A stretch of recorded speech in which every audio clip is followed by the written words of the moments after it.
প্রিয় দর্শক, এই মুহূর্তে রয়েছি কুমিল্লার সদর দক্ষিণ থানার মধ্যে, কিন্তু এই মুহূর্তে অবস্থান করছি। যদি একটু বলে দিতে চাই, একটি চাঞ্চল্যকর ঘটনা সেই কুমিল্লার বরুড়াতে কিন্তু ঘটেছে।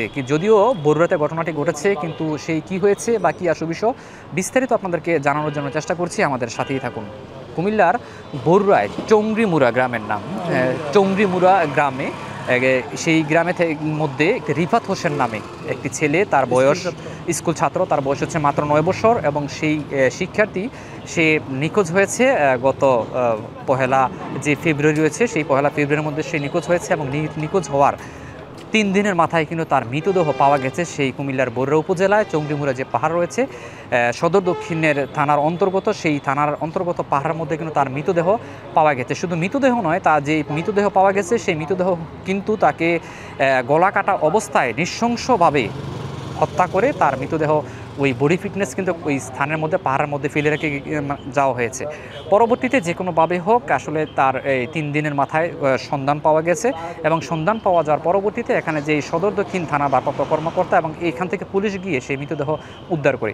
আমরা রয়েছি এই মুহূর্তে যে রিফাত হোসেন, যে 9 বছরের যে শিশু বাচ্চাটিকে নির্মমভাবে হত্যা করা হয়েছে, তার মৃতদেহ কিন্তু রয়েছে এই মুহূর্তে সদর দক্ষিণ থানায়। আমরা রয়েছি এই মুহূর্তে সদর দক্ষিণ থানায়, এবং সদর দক্ষিণ থানার মধ্যে এই মুহূর্তে যেই রিফাত হোসেনের যে মা কিংবা বাবা যারা রয়েছিলেন তারাও কিন্তু আসলে আমাদের সাথে রয়েছে। আমরা তাদের সাথে কথা বলবো, আমাদের সাথেই থাকুন। আমরা সর্বপ্রথম একটু জানি আপনার ছেলেকে কিভাবে নিখোঁজ হয়েছে।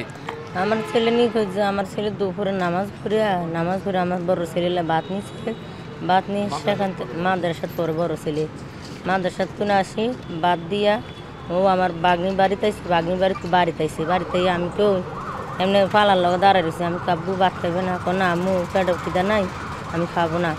তো ইয়ে করছে, তো এমনি আমার মুখের দিকে তাকাইয়া ও বাড়ি গেছে। ওর দাদি বলছে কই যাচ্ছে দাদা, আমি যাই খেলাইতাম। তো খেলাইতে যাইলে তুমি জুতাগুলো খুললেরই যাও, তোমার বাপে তো কিনতে পারে না টাকার লাই।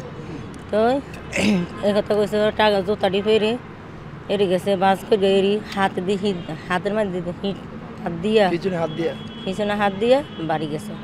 ও দাদু বলছে কই যাস, তো আমি কিন্তু হাঁটি আই। এর থেকে আমার ছেলেকে খুঁজে পাই না। আচ্ছা, আপনার ছেলেকে কারা এই ঘটনা ঘটিয়েছে বা কি আসলে বিষয় এমন ধরনের কোনো তথ্য পাইছেন কিনা আপনারা? পাইছেন। আচ্ছা, আপনারা কি তথ্য পাইছেন যদি একটু আপনার সাথে যদি একটু জানি যে কি তথ্য পেয়েছেন, কারাই ঘটনা ঘটলো, কি বা কি আসলে? আমি আসলে ওনার আত্মীয় হই, আর যে ছেলেটা মারা গেছে, যে ছেলেটা হত্যা করা হয়েছে, উনি হলো মামা শ্বশুরের শালা। তো আমার বাড়ি হলো বরুড়া বাক্সার ইউনিয়ন সুতাপুরিয়া গ্রাম। আপনার আমি খবর পাওয়ার সাথে সাথে আসছি, রাত্রে আসছি। আসার পরে দেখলাম যে খোঁজ খবর নাই, মাইক নামাইলাম, ফেসবুকে দিয়েছি, এরপর কুমিল্লা নিউজে দেওয়া হয়েছে, কোনো খোঁজ নেই। পরের দিন সকালে আমি থানাতে গেছি, বরুড়া থানাতে যাই একটা জিডি করছি। জিডি করে আমি আবার বিকেলে বাড়িতে আসছি। ওই গ্রামের অনেক মহিলা ছিল, এরা আমার কাছে আসছে, বলতেছে যে একটা লোকে ছেলেটারে সাথে নিয়ে পাহাড়ে উঠছে। এখন ওঠার পরে 30-40 মিনিট পাহাড়ে ছিল। 30-40 মিনিট পরে লোকটা রিটার্ন আসে, কিন্তু বাচ্চাটা রিটার্ন আগে না। তো এই বাচ্চাটা আসলে আমরা দেখছি যে এই লোক শিওর, আমরা ওই লোককে চিনি। এই লোক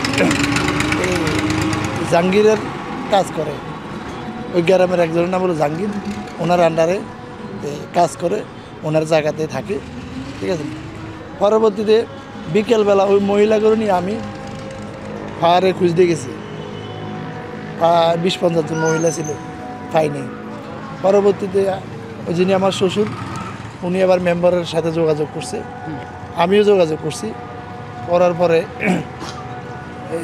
রাত্রে সামাজিকভাবে গ্রামের মেম্বার বা মুরব্বীগণ যারা আছে তারা বসছে। পরে আমাদের একটা সিদ্ধান্ত হলো যে আমরা এই গ্রামের এই সমাজের কালকে কেউ কাজে যাব না, আমরা পাহাড়ে আবার খুঁজবো। যেহেতু আমরা 2-3 জন মহিলার থেকে আমরা এই সন্ধানটা পাইছি, ছেলেটার এই লোকটা গেছে পাহাড়ে, তাহলে আমরা পাহাড়ের দিকে সন্ধান নিই। আমাদের জিডি তো আছে বরুড়া থানাধীন, এরাও দেখবে। পরবর্তীতে রাত্রে যেটা মিটিং হলো, সিদ্ধান্ত হলো, গেছে। যাওয়ার পরে আমরা প্রায় 20-30 জন লোক পাহাড়ের ভিতরে ঢুকছি। আমরা টিম ভাগ করছি, 5 জন 10 জন করে ভাগ করার পরে এক পর্যায়ে একটা টিম যে পাইছে যে উপরে ব্লাড দেখা যাইতেছে,